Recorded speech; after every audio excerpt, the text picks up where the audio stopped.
Você trata seus colaboradores da forma que você bem entende, falando às vezes de forma ríspida, falando às vezes de forma abusiva?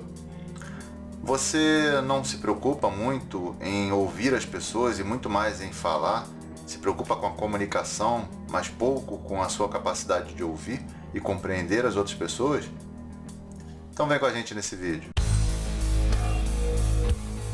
Olá pessoal, aqui é Júnior Rodrigues. Estou aqui para mais um vídeo da nossa série diária Drops de Liderança e para falar sobre a necessidade da gente ter uma comunicação não violenta, da gente se preocupar muito mais com aquilo que a gente ouve e a forma como a gente fala com as pessoas do que simplesmente sair falando aí pelos cotovelos. Muitas das vezes a gente dá uma atenção muito grande para a nossa habilidade de comunicação, de como a gente vai falar o que a gente vai falar, sem se preocupar muito com como o outro vai ouvir. Qual é o efeito que aquilo que a gente fala vai trazer nas pessoas. E tem um vídeo muito interessante do Simon Sinek que ele fala: se você quer ser um líder melhor, ouça. Se dê o benefício de ouvir as outras pessoas. Muitas das vezes, quando a gente inicia uma reunião, a gente chega logo dando o drive, traçando objetivos, chegando para as pessoas e dizendo: ó, é por aqui que eu acho que a gente tem que ir e tal, mas agora falem vocês. E quando a gente faz isso, na verdade, a gente já mata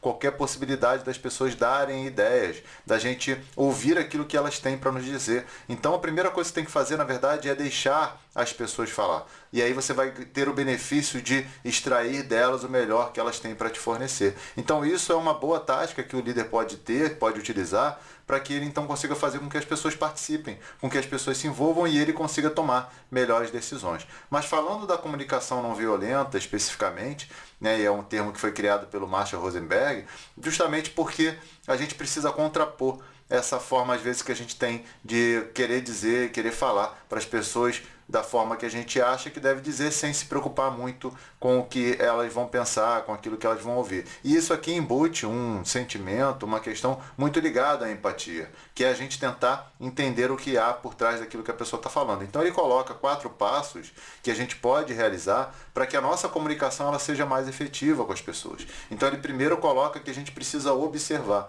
E aí, na verdade, quando a gente vai fazer algum tipo de abordagem de comunicação não violenta, serve tanto para quando a gente for falar com as pessoas, como para quando também as pessoas vierem falar conosco. Então, observe o ambiente, observe o contexto no qual aquela situação está sendo dada.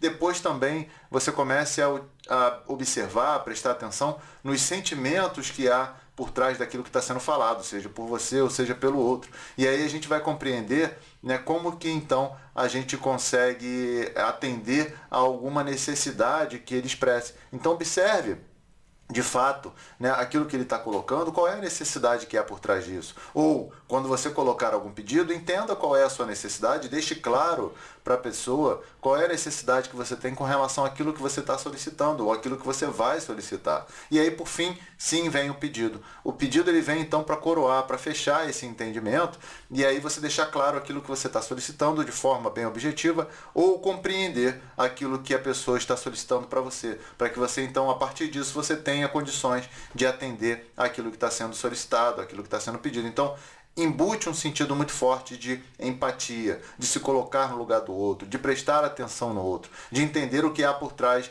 daquilo que está sendo solicitado, não simplesmente para você ir lá e responder. Porque muitas das vezes, um grande problema que a gente tem na comunicação é que a gente não ouve para compreender. Na verdade, a gente ouve já pensando naquilo que a gente vai responder. E isso é um dos grandes males que existem na nossa comunicação.